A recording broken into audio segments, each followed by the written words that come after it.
This is about second thoughts about Shakespeare's As You Like It. As You Like It is my favorite among the Shakespeare plays, but lately it has occurred to me that I have liked it for the wrong reasons. Or to put the matter more accurately, there are many reasons to like it and ways to enjoy the play. And while I've long recognized some of them, I've only lately noticed some others. The features of the play that I've always enjoyed are still there, but there are others that I've only recently begun to appreciate, and those are the ones I want to talk about today. My talk this afternoon has 5 parts. First, there'll be a rehearsal of the play's plot for those of you who haven't seen or read it recently, or who, for whatever reason, are a little foggy about what happened in it. Second, a description of the reasons that I have loved the play ever since I first as a teenager. Third, the questions that have prompted a re-examination of my original understanding of the play. Fourth, some speculative responses to those questions. And finally, fifth, a short summary of conclusion. I'll try to keep each of these steps brief so there'll be plenty of time for the real business of the afternoon, sharing additional questions and discussion of the play. So first, the plot of As You Like It. The storyline of As You Like It interweaves several subplots, which are not too complicated, provided your standards for complexity come from novels like Tolstoy's War and Peace or James Joyce's Ulysses. The setting is somewhere in northern France, in or about the Forest of Arden. There's nothing particularly French about the play, and the typically English songs included in the script tempt the audience to identify the location as possibly the Forest of Arden in Warwickshire, not far from Stratford-on-Avon, where Shakespeare grew up. But whether we're in France or in England, there's a court with the surrounding land holdings and a nearby forest called Arden. The cast of the play includes 2 pairs of brothers, Duke Senior and Duke Frederick, who are connected with the court, and Oliver and Orlando, who are of lower social rank and who reside somewhere nearby. In both pairs, the elder brother envies and despises the younger brother.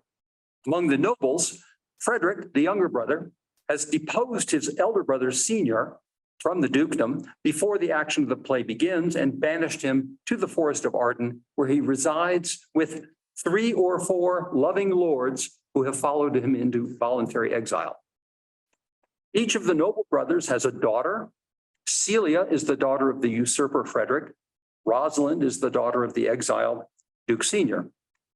These cousins, Celia and Rosalind, are best friends, and when Rosalind's father was sent off to the forest, Rosalind stayed behind in the court as a companion of her cousin, Celia. In the lower social rank, elder brother Oliver abuses his younger brother Orlando in defiance of the will of their father, Sir Rowland de Boys, who, we later learn, had been a partisan of the exiled Duke Senior. As the play begins, Orlando rebels against this ill treatment and, after a brief fight, storms off.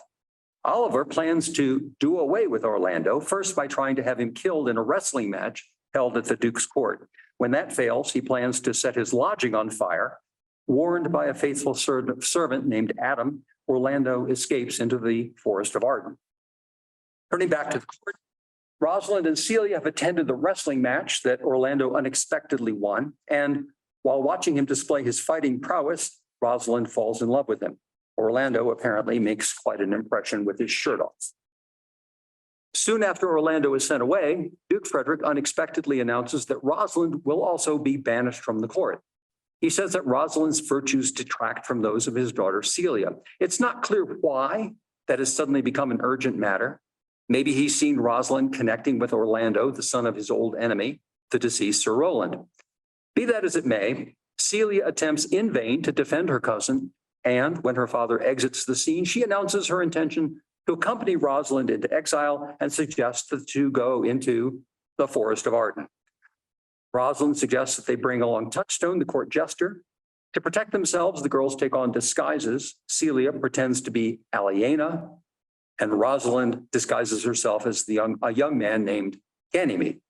Thus, by the beginning of Act 2, the major characters of the play, Duke Senior, Orlando, the 2 girls, and the jester Touchstone, have separately relocated from the court to the forest.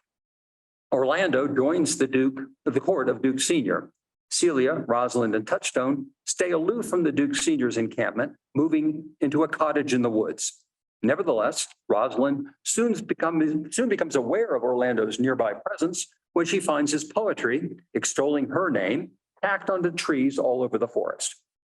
When the two meet, Rosalind retains her disguise as Ganymede, a deception that Orlando is unable to penetrate. The audience must suspend disbelief here. In Shakespearean comedies, if a young woman wears trousers and a cap that hides her hair, no one can recognize her. Just get over it. Rosalind, disguised as Ganymede, offers to cure Orlando of his love sickness if he will pretend that she is Rosalind and woo him. Orlando agrees and undertakes to court the young man, whom he believes to be Ganymede, calling him Rosalind, which is in fact his name. Everyone straight? Okay. Meanwhile, poetical shepherdess named Phoebe, who resides in Arden and who has spurned the equally poetical shepherd Silvius, has met Ganymede and fallen in love with him. We will call this subplot 1. Also, Duke Frederick has sent Orlando's wicked brother Oliver into the forest to find him so that Duke Frederick can have him killed. In Act 4, however, he appears and tells us how he has been magically turned. Oliver appears and tells us how he has been magically turned from his evil purpose and reconciled with Orlando. Within moments, he meets Celia, falls in love with her, and the two plan to marry. This is subplot 2. Finally, Touchstone the jester has found his own mate, the unpoetical shepherdess Audrey, subplot 3. Act 5 culminates with Rosalind planning the final multi-couple wedding ceremony. Rosalind's plan is to reveal herself first to her father, who will be surprised, next to Orlando, who will be delighted, and finally to Phoebe, who will be disappointed. During the final scene, at the conclusion of the wedding ceremonies, a messenger arrives to announce that the evil Duke Frederick is no longer a threat. While pursuing his brother into the forest to kill him, Frederick encountered an old religious man who persuaded him to abandon all worldly interest and become a sort of contemplative monk. With that bothersome detail out of the way, Rosalind marries Orlando, Celia marries Oliver, Silvius marries Phoebe, Touchstone marries Audrey, and everyone is happy. Or almost everyone. There's also a character named Jacquees, a morose hanger-on in Duke Senior's court, who is never happy. He will go to join Duke Frederick's religious isolation. Interestingly, Jacquees hasn't been mentioned so far. I haven't mentioned it because although he delivers some of the most memorable speeches in the play, still nothing that he says or does contributes anything to advancing the plot. This may be our first clue that there's something going on here that's not on the surface. We'll return to Jacquees momentarily. So that's the plot of As You Like It, so to speak. The interpretation of As You Like It. At first glance, As You Like It appears to be an insubstantial, lighthearted romantic comedy. The playful love story of Rosalind and Orlando is the reason the play continues to be as popular as it is. Audiences love watching Rosalind. She is, by the way, the largest feminine role in any Shakespeare play, as she orchestrates the interactions of the other characters, counterfeiting, as she puts it, an outward show of joking indifference while privately confessing to her best friend Celia her wild passion for Orlando. A central theme of As You Like It is the superiority of natural simplicity over civic sophistication. Act 1, Scene 1 opens on Orlando, who, we learn, is naturally superior to his brother Oliver, despite having had little or no education. Call you that keeping, he protests, for a gentleman of my birth that differs not from the stalling of an ox? When Orlando exits and Oliver is alone, he confesses in a soliloquy that he envies his younger brother's natural superiority. He is gentle, Oliver admits, never schooled and yet learned, full of noble device, of all sorts enchantingly beloved. In the noble court, a similar envy is directed toward Rosalind. Her uncle, Duke Frederick, recognizes that the people perceive Rosalind's natural superiority in comparison with his own daughter, Celia. He believes that Celia will, quote, show more bright and seem more virtuous when Rosalind is out of the picture. Thus, In both cases, envy drives the animosity directed toward our romantic protagonists. Put the matter a bit pompously, we might see that civilization perverts the natural order. Legal trickery and political violence have expelled the naturally virtuous characters. Orlando, Rosalind, and Duke Sr. all escape into the Forest of Arden, where we hope the proper natural order will reassert itself. Act 2 opens in the forest where Duke Sr. extols the simple virtues of the rustic life. The forest not only provides refuge from the corruptions of the court, its power seemingly banishes hatred, excludes resentment, and eliminates all negative feelings. We might expect Duke Sr. to resent his brother's treachery and to brood over the loss of his title, but no such thing. Duke Sr. embraces the hardship of his sylvan exile. Sweet are the uses of adversity, the Duke exclaims. I've put the longer quotes on the paper in case you want to look at them, but I'll try to read them carefully. Sweet are the uses of adversity, the Duke exclaims, which, like the toad, ugly and venomous, wears yet a precious jewel in his head. And this our life, exempt from public haunt, finds tongues in trees, books in the running brooks, sermons in stones, and good in everything. I would not change it. The Forest of Arden is compared to a remnant of the Golden Age, the prehistorical era of simple rustic happiness described by Hesiod, Ovid, and Virgil. In the Golden Age, there was no strife anywhere. Nature spontaneously supplied all our wants. Variants of the Golden Age myth take on many forms. The Golden Age is the Garden of Eden in the Bible. It's the city of pigs in Plato's Republic. It's the land of Petrarch's poetic shepherds, Rousseau's idyllic state of nature. It is Shangri-La from the Lost Horizon, Peter Pan's Never Never Land, and the Big Rock Candy Mountains. It is cousin to all dreams of escape from the corrupting influence of society, Henry David Thoreau's Walden Pond or Scott and Helen Nearing's Good Life. Who hasn't dreamt at one time or another that outside or behind or before the tedious annoyances and irritations of ordinary life, there was or might be some simpler and more satisfying existence? A psychologist might speculate that such fantasies arise from idealized memories of childhood.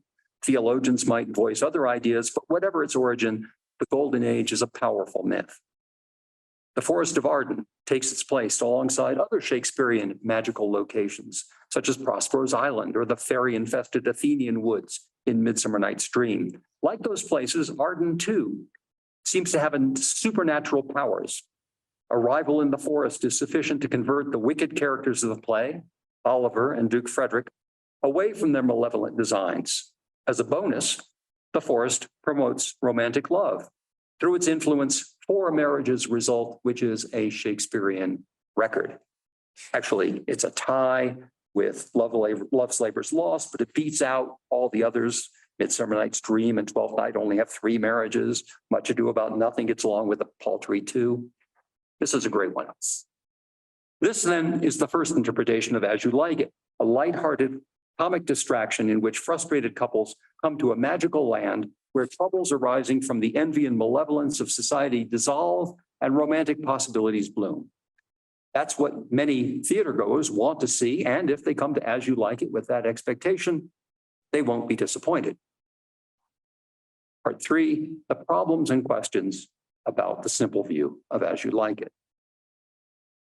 There are some oddities and problems, however, that make the simple rom-com understanding of As You Like It appear, if not wrong, at least incomplete. 2 that I want to describe arise from the play's dramatic structure, that is, from the literary craft that Shakespeare employed in creating As You Like It. The first question concerns Shakespeare's varied use of verse and prose in the play. The second looks at the way in which he drew upon pre-existing literary sources in composing As You Like It. As will appear, these somewhat technical issues have important consequences for our understanding of the characters and the plot of the play. Part 1A, verse and prose. As a master of language, Shakespeare was capable of writing masterful prose and equally capable of writing elegant verse. As You Like It contains both forms of writing, and the way in which Shakespeare chose which parts of the play would be in verse and which in prose shines an interesting light on the play as a whole. However, because the distribution of verse and prose in As You Like It is a bit subtle, it may help first to look briefly at some other Shakespearean plays to get an idea of what this distinction between verse and prose means for the playwright. As a general matter, Shakespeare uses verse for persons or situations of high rank and dignity and situations of great importance or solemnity. Prose, by contrast, signifies low or base characters or casual and relaxed situations. The distinction can be seen very clearly, for example, in Henry IV, where the setting oscillates frequently between a royal court and a London tavern. In the Henriade plays, scenes among the nobility are in verse, while scenes in the taverns of Eastcheap are in prose. Noblemen generally speak in verse, including those who are raising rebellion against the king. Such actions are politically treacherous, but if performed by members of the upper class, they are dignified and suitable for expression in verse. Prince Hal himself is a kind of amphibian who can move back and forth between these two settings. In modern parlance, we might say he engages in a sort of code switching as he goes from prose in the Boar's Head Tavern to verse in the royal court and back again. The case of Falstaff is interesting, I think. Falstaff is a denizen of the pubs and speaks almost exclusively in prose. It is, to be sure, wonderful prose that occasionally ascends to a near imitation of courtly verse, but he is fundamentally a low character. Ultimately, his aspirations to genuine nobility fail. At a crucial moment at the end of Henry IV, Part 2, he attempts to force himself into the parade for the newly crowned King Henry V and cries out, "My king, my Jove, I speak to thee, my heart." Now that is a line of iambic pentameter. For a moment, Falstaff is trying to move above his station. His words reach beyond his accustomed style. Immediately, the king, his old barroom pal, Prince Hal, demolishes him. He does so, as befits his rank, in proper iambic verse. "I know thee not, old man, fall to thy prayers, how ill white hairs become a fool and a jester." Falstaff turns away, deflated. Returning to ordinary prose, he says to his companion, quote, "Master Shallow, I owe you £1,000. It's a crushing fall, accentuated by Shakespeare's manipulation of the verse-prose distinction. The distinction between verse and prose can occur in comedy as well. A delicious example comes from A Midsummer Night's Dream. In that play, King Theseus and Queen Hippolyta speak verse, as do the fairy King Oberon and his queen Titania. So too do the four young lovers. Prose intrudes with the rude mechanicals, who come to the woods to find a secluded place to rehearse the show they hope to present to the royal wedding. When Oberon magically transforms Bottom, the ham of that company, into an ass and makes Titania fall in love with him, we get some wonderful juxtapositions of verse and prose. Titania asks Bottom in perfect iambic verse, "What, wilt thou hear some music, my sweet love?" Bottom's reply drops to the lowest prose banality. "I have some reasonable good ear in music. Let's have the tongs and the buttons." In a way, it's the same contrast as was employed to show the devastation of Falstaff, but used for a very different purpose. As You Like It employs both verse and prose in ways that follow the distinctions just described. Conversations in the ducal court are in verse, while the exchange between Orlando and his brother Oliver, who are not as socially elevated, are in prose. Rosalind and Celia chat together informally in prose, but when they appear at court, they switch into verse. In the Forest of Arden, things get a little more complicated. Campsite court of the exiled Duke Senior conducts its business entirely in verse. Duke Senior, it seems, wishes to maintain at least that level of dignity, however low his fortunes have fallen. On the other hand, when the shepherd Corin describes the virtues of the country life to Touchstone, he speaks in plain, straightforward prose, saying, "Sir, I am a true laborer. I earn that I eat, get what I wear, owe no man hate, envy no man's happiness, glad of other men's good, content with my harm, and greatest of my pride is to see my ewes graze and my lambs suck." That's good prose, but it's prose. The forest life, however, is not entirely prosaic. The pastoral lovers Sylvius and Phoebe always speak in verse. Like the lovers in Midsummer Night's Dream, their romantic ardor conveys on them an elevated status. Moreover, Corin can engage in the same sort of code switching as Prince Hal or Rosalind. When he speaks with Sylvius, Corin matches the lover's versified language. Here then arises a problem.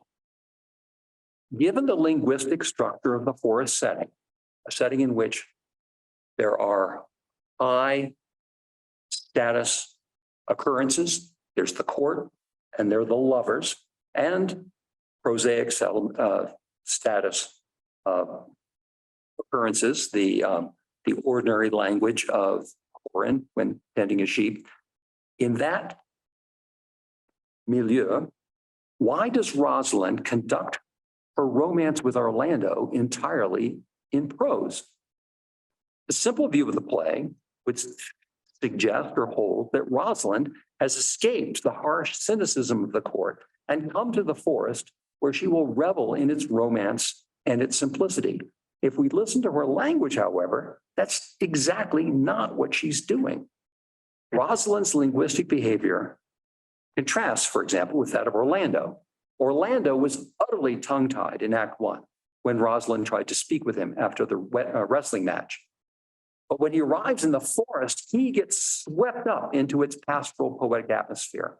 Almost immediately, he begins plastering the trees with reams of verse. To be sure, it's bad verse. For one thing, it's composed entirely in iambic, or almost entirely, in iambic tetrameter couplets. Rosalind reads some of it. From the east to western end, no jewel is like Rosalind. Her worth being mounted on the wind, all the world bears Rosalind. All the pictures fairest lined are but black to Rosa blind. Let no face be kept in mind but the fair of Rosalind. Now, it's possible to write good poems in iambic tetrameter, but it is very easy to write bad poems in iambic tetrameter. This is the jogging rhythm of roses are red and violets are blue. It's the rhythm that Chaucer uses when he writes the self-mocking, deliberately execrable tale of Sir Topas. If you've ever read that in the Canterbury Tales, it's hysterical and deliberately bad.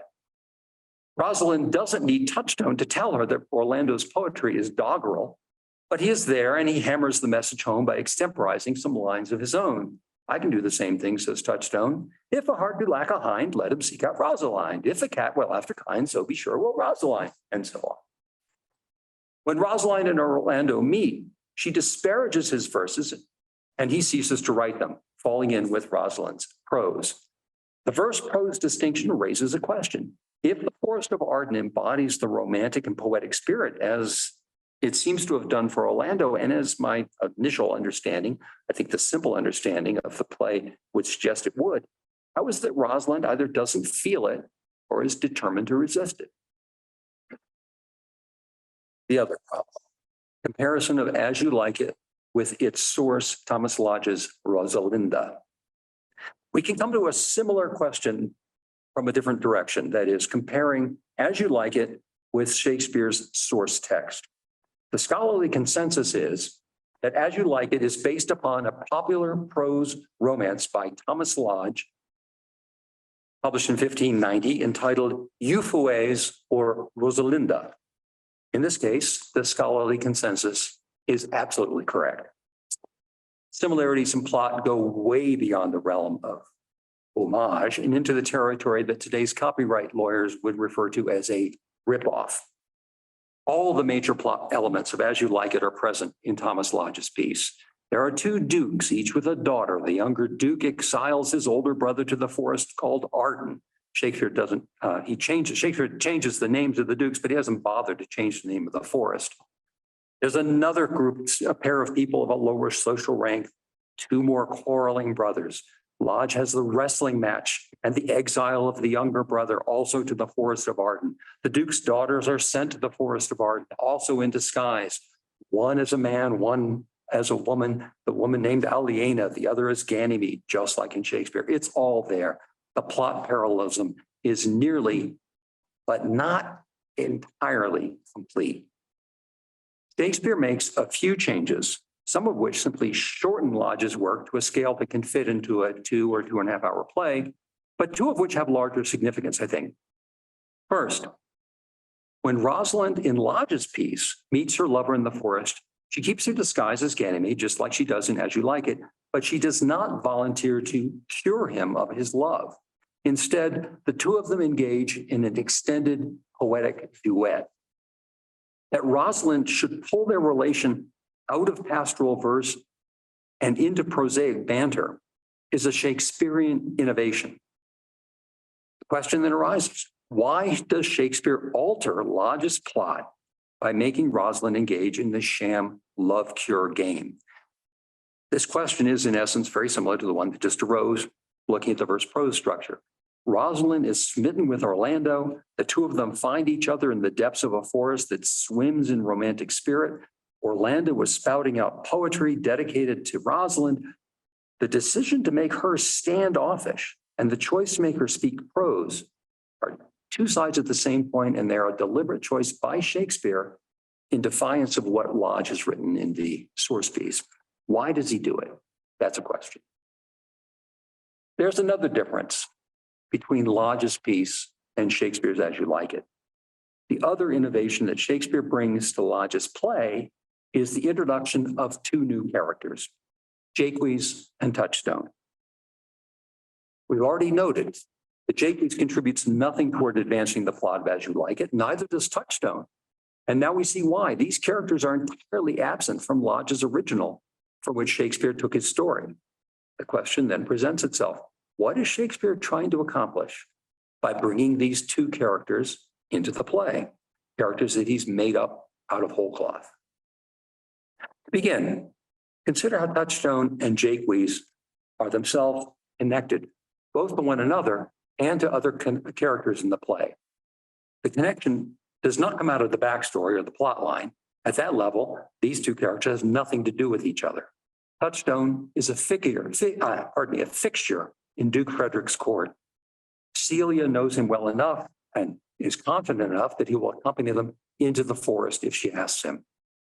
Jacques, by contrast, is a companion to Duke Sr. Jacques does not recognize Touchstone at all when he meets him in the woods. Later, when Touchstone arrives at the ending of the play at the wedding plex that takes place, Jacques introduces him to Duke Sr. in a manner that shows that he doesn't expect Duke Sr. to recognize him. In the storyline of As You Like It, Touchstone and Jacques are strangers to each other. Nevertheless, these two new characters are dramatically entangled with one another. When we first see Jacques in Duke Sr.'s woodland court, he is laughing merrily, which is something we've been told already he never does. He's laughing because he has, quote, met a fool in the woods. This is Touchstone, and Jacques is so taken with him that he announces that he, too, Jacques, is suddenly seized with the desire to be a fool. Oh, that I were a fool, he declares. I'm ambitious for a motley coat. It is my only suit. There are other connections between Jacques and Touchstone. They both take pleasure in composing satiric lyrics to the serious songs that others sing. We've seen already, or heard already, some of the spoof lines that Touchstone extemporizes in mockery of Orlando's love poetry. In a similar vein, Jacques composes parodies of Lord Amyon's song, Under the Greenwood Tree. Instead of Under the Greenwood Tree, who loves to lie with me, his variation begins, if it should come to pass that any man turn ass. Amyon's is suitably shocked. Again, Jacques happens to be present when Touchstone attempts to marry Audrey, making use of the burlesque priest Oliver Martext. Jacques puts a stop to the fake ceremony and, seeking to show some solicitude for Touchstone's well-being, counsels him to, quote, get to a church and have a good priest who can tell you what marriage is. It shows a certain solicitude by Jacques toward Touchstone, a connection, a bond the two seem to be forming even though they, in the plot, scarcely know each other. The most significant connection, though, I think, occurs in connection with the two great set pieces that each of them deliver. Jacques' 7 Ages of Man speech in Act 2, and Touchstone's rather less serious, but I think no less important 7 Causes of Quarrel performance in Act 5. We'll talk about Touchstone's speech later, Jacquees' piece is the most famous monologue from the play.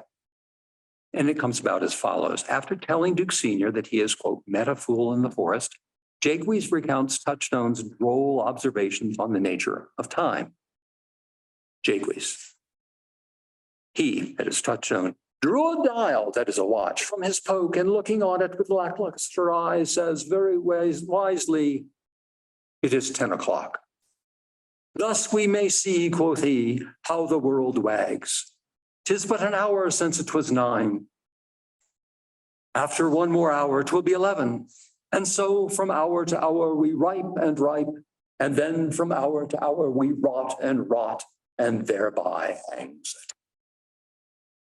It's an amusing little piece of seeming nonsense, spinning out the hours from 9 to 11 into a piece of faux profundity. It might easily be forgotten, except that a few moments later, Orlando bursts onto the scene and demands food for his companion Adam, who he has left at some distance in the woods. Duke Senior willingly offers what he needs, and when Orlando goes to fetch Adam, Shakespeare needs to fill up a plausible span of time for Orlando's trip out and back.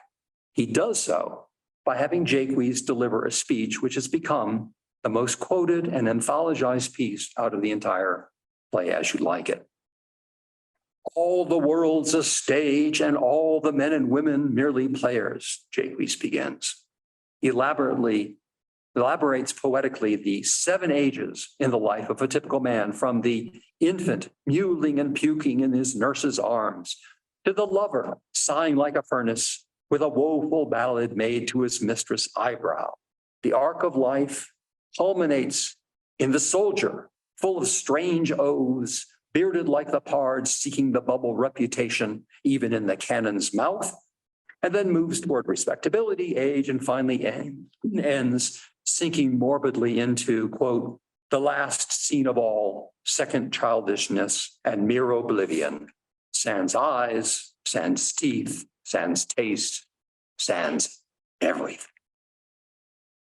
This is a spectacular literary tour de force, reminiscent of the miniature portraits that Chaucer gives in the Canterbury with the of the Canterbury Pilgrims, although much darker in its conclusion. Those who encounter it in the context of the entire play understand what those who read it only in anthologies cannot know, namely, that it's a tragic reworking of Touchstone's theme presented comically just moments earlier with his brief observation about the passage of time on his pocket watch.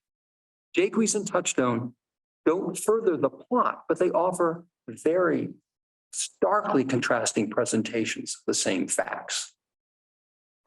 Shakespeare has deliberately added this curiously linked pair of characters to his play. He's attached one of them to Duke Senior's court in exile and the other to Rosalind and Sylvia.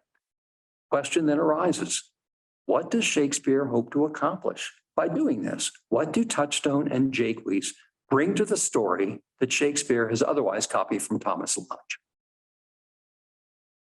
So, these are my questions. Before offering responses to my own questions, this is part 4. I probably wouldn't ask these questions if I didn't have something to say about them. A brief disclaimer is in order. The rhetorical structure of this talk is somewhat artificial, as all rhetorical structures really are, and it may be a little bit misleading. I've described my initial interpretation of the play, a cheerful woodland rom-com in which the Forest of Arden offers the wholesome natural alternative to the viciousness of the court. Problems were then raised with that view. Straight away, posing problems makes the original interpretation look like a straw man set up only to be knocked down. And that isn't quite right, because the straightforward romantic atmosphere of the play really is there, as are the themes of courtly corruption contrasted with rural simplicity. More importantly, though, presenting these questions as problems for which solutions are expected makes the play look like an algebra problem, which it's not. One doesn't solve a Shakespearean play. At most, what one can offer is a perspective or some perspectives, which if a reader or listener finds them helpful or interesting, can be added to the multitude of ways in which the play can be appreciated. So with that disclaimer in mind, here are some perspectives which respond to the issues that I've just tried to raise about As You Like It. First, about the melancholy Jacques. Begin by looking at Jacques. or as he's called by others and styles himself, the melancholy Jacques. We hear about him before we meet him. Immediately after the Duke Senior gives his speech praising the uses of adversity, one of the attending lords tells how the melancholy Jacques grieves even for the game animals that the Duke's party kills for food, and, quote, swears that the Duke does more usurp than doth his brother that banished him. Jacques does not share Duke Senior's cheery optimism. We might wonder why such a gloomy figure as Jacques is inserted into a comic play at all. Is he a sort of tragic relief, the emotional inverse of the idea of comic relief that's sometimes invoked to explain things like the gravedigger scenes in Hamlet? Another, and I think more plausible explanation, is that Jacques is speaking the truth that no one else dares speak aloud. Indeed, when we turn to Act 2, Scene 7, this is where the All the World's a Stage speech takes place, we find a small crack in the enforced cheerfulness of Duke Senior and his court. When Orlando is exited to retrieve Adam and to bring him into the campsite, Duke Senior comments on Orlando's lot and says, "Thou seest, Mrs. Duke Senior, thou seest, we are not all alone unhappy. This wide and universal theater presents more woeful pageants than the scene wherein we play in." That's the introduction to the as 7 Ages of Man speech. But we are not all alone unhappy. In that single line, Duke Senior has let slip for a moment his mask of cheerful acceptance and praise of unflattering adversity. In fact, this little gaffe sparks Jacques into his speech with its parabolic arc, springing up from puking infancy and cratering inevitably in mere oblivion. We may easily suppose Jacques says aloud what Duke Senior and his companions all think, but cannot say aloud without destroying their very tenuous existence. His melancholy allows everyone in the Duke's company to maintain the pretense of happiness while locating their feelings of hopelessness outside of themselves, that is, placing them in Jacques. If you'll excuse a somewhat silly comparison, I would say that Jacques plays the role of Duke Senior's despondency translator. Maybe some of you have seen comedian Keegan-Michael Key's character of Luther, President Obama's anger translator. President Obama judged that any outward display of irritation would be exaggerated by the press, and he had disciplined himself never to show it.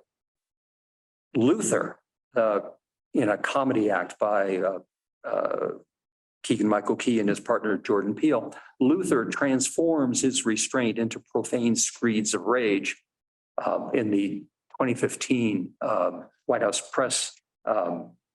Correspondents' Dinner, Keegan-Michael Key got to perform this little act behind the actual President Obama. It's hysterical if you get a chance to see it. It's actually hysterical whether you get a chance to see it or not. You should go see it. Similarly here, as the leader of his small band of exiles, Duke Senior cannot allow himself the liberty of expressing feelings of hopelessness, anger, or resentment. His position demands that he conceal his anxieties and put on a cheerful face in a situation that is in reality dire. Jacques speaks the truth that Duke Senior and his companions know but cannot speak. Now, we don't have to believe that Jacques is somehow the ghostly alter ego or avatar of Duke Senior, or that they're linked like some sort of Jekyll and Hyde. Of course, you're free to think that if you like.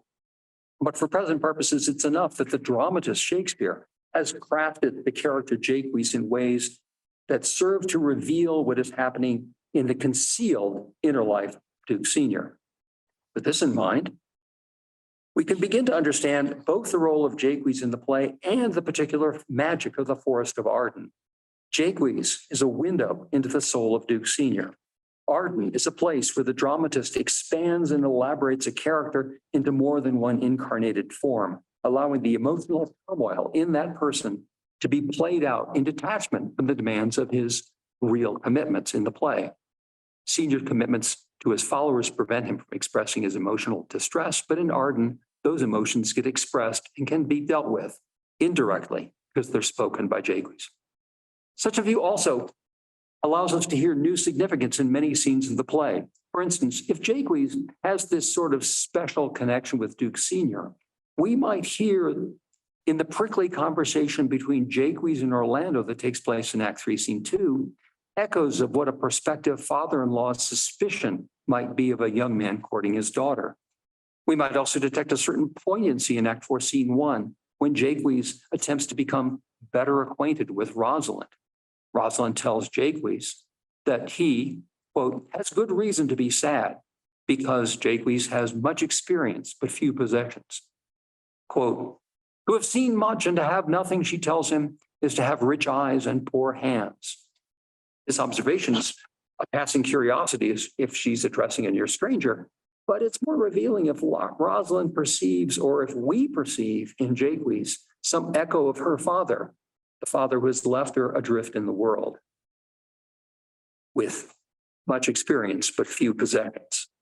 Audiences are generally so excited by Rosalind's romantic attraction to Orlando that her relation to her father tends to go with little notice or comment.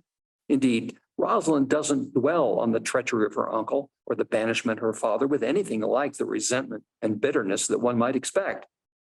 She and Celia came to the Forest of Arden because her father was there, but she does not go to join him. She maintains her disguise and keeps her distance from him, but she does not say why she does so. We're left to imagine her motives. Maybe they're not that hard to guess. What for her father was a political misfortune has been for her a personal calamity. Rather than living as a princess in the court, she has become a political refugee. She's been forced to live in a dependent role at the mercy of her uncle, Duke Frederick, who has no love for her. She is extremely vulnerable and must be frightened. Her father is responsible for the perilous position in which she finds herself, but she never says so. How could she? That's where Touchstone comes in. Rosalind is in danger, and Touchstone, his foolery, helps show her how to conceal herself. When Rosalind, Celia, and Touchstone enter the forest, they come upon Corin, conversing with Silvius, the poet shepherd, who is complaining of his unrequited passion for the disdainful Phoebe. We don't have to imagine that Rosalind feels attracted to the romance that Sylvia embodies. She tells us so openly. Quote, she says, alas, poor shepherd, she sighs, searching of thy wound, I have by hard adventure found my own. Her sympathy is expressed in perfect iambic pentameter. She's rising up to this romantic, poetic, iambic level. Touchstone immediately deflates the mood and pulls her tone back toward the prosaic. And I mine, he says, remember when I was in love and broke my sword upon a stone and bid him take it for coming a night to Jane's smile. We that are true lovers run into strange capers, but as all is mortal in nature, so all in nature is mortal in folly. Later, Touchstone's mockery of Orlando's poetry on trees similarly turns Rosalind away from whatever romantic feeling she might place her in danger. Rosalind has fallen hopelessly in love with Orlando. She has every reason, though, to be frightened to show any romantic disposition outwardly.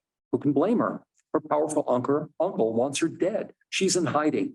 Detachment, dissimulation, and disguise are her only defenses, and Touchstone helps her to maintain them.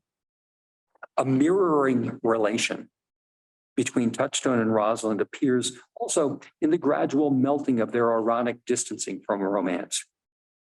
In Act 3, Scene 3, we see a fake marriage planned between Touchstone and Audrey. Already mentioned it.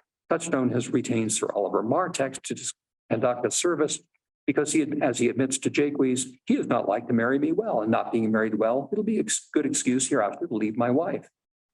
Jacquees blocks this fake wedding. But very soon after this fake wedding has been curtailed, we find Orlando and Rosalind participating in another fake wedding, this time with Celia presiding.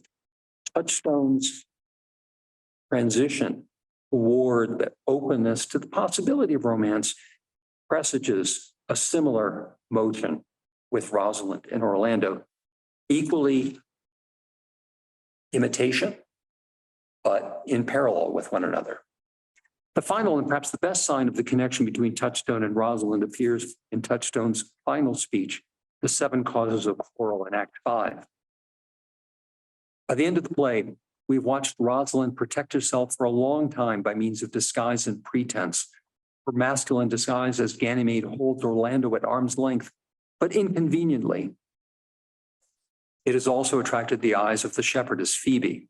Rosalind is surrounded by a web of unreality that is protective, but increasingly difficult to navigate. With the prospect of Celia's marriage to Oliver coming up, she decides to abandon her untenable masquerade.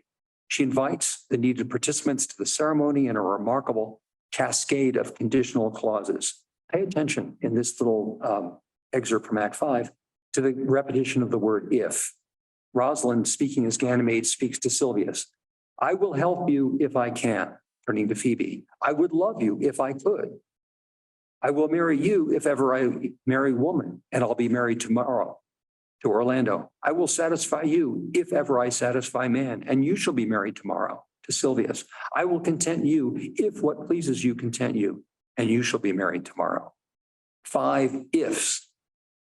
These 5 ifs result from the complications of Rosalind's concealment.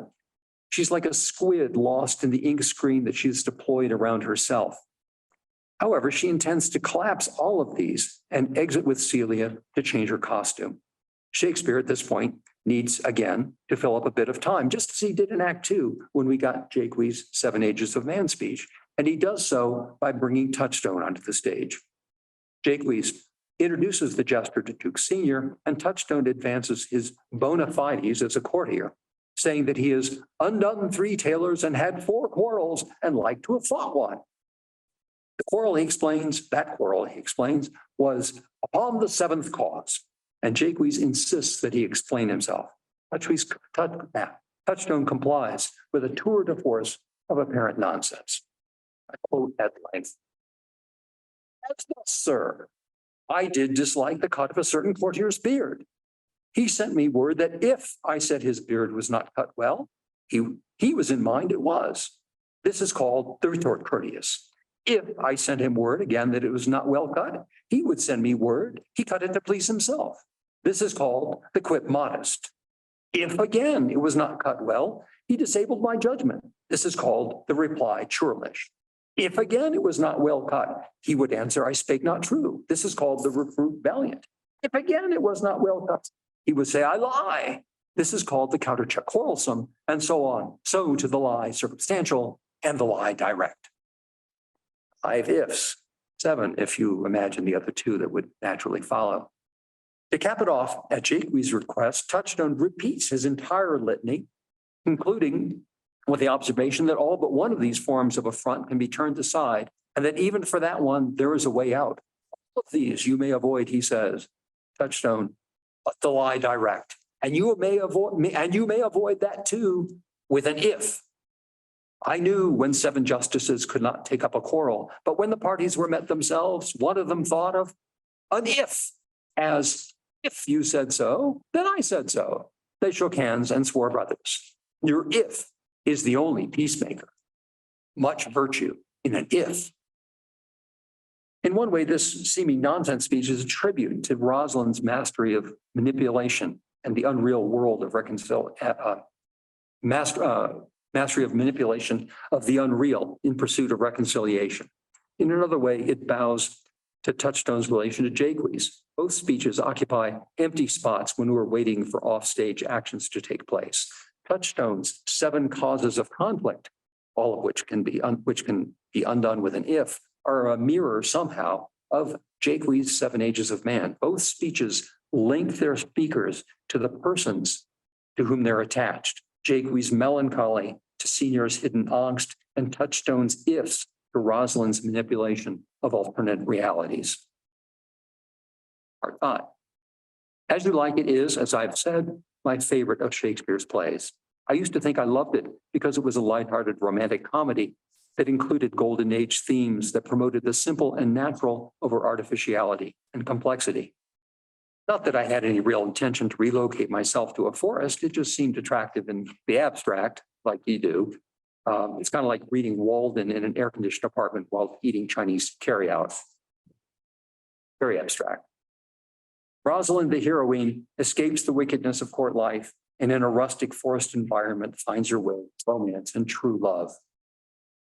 That appreciation of the play overlooks too much. Most of all, it disregards the way in which Rosalind is not simply swept away with the sylvan spirit of romance. In her romance with Orlando, she deliberately avoids compliance with the traditions of pastoral courtship. Until the final moments of the play, she speaks in prose, hides from her lover, and dismisses romantic entanglement. We can make sense of these departures from the simple, lighthearted understanding of the play by recognizing that there's another plot in the background of As You Like It, parallel with the romantic comedy that dominates the foreground of the play. In this half-concealed story, Rosalind is a frightened young woman whose father has abandoned her to live at the mercy of her hostile uncle. Driven to the forest, she resorts to disguise and remains hidden while her father, a few miles away at most, desperately pretends that everything is working out for the best. Both of these are lies. Gradually, father and daughter move toward a reconciliation that neither could quite envision until it happens, facilitated in part by the extraneous characters Jacquees and Touchstone, who help the father to recognize his real feelings of hopelessness, despair, and desperation, and help Rosalind maneuver her way through the dangers that surround her. When Rosalind re-enters the wedding venue, dressed as a bride, she abandons her pretenses both before her father and before her new husband. She speaks to her father in perfect iambic verse, saying, "To you I give myself, for I am yours." She then turns to Orlando and repeats the same line verbatim, "To you I give myself, for I am yours." Underneath the romantic comedy was the gradual story of overcoming trauma and achieving father-daughter reconciliation. It was harder to see, but it was there all along, and I think it explains some, at least, of what was otherwise simply puzzling. This understanding of the play rests on indirect hints, more or less obscure clues, and textual analyses that may be too subtle for their own good. The problems described, however, are real. The proposed answer to them is a little more speculative. I invite you to reread the play or watch it again and see how far this understanding helps illuminate the action. If you find this way of thinking about the play helpful, as I do, follow out its consequences for yourself and see where they lead. Take it, leave it however you wish. Let it be as you like it.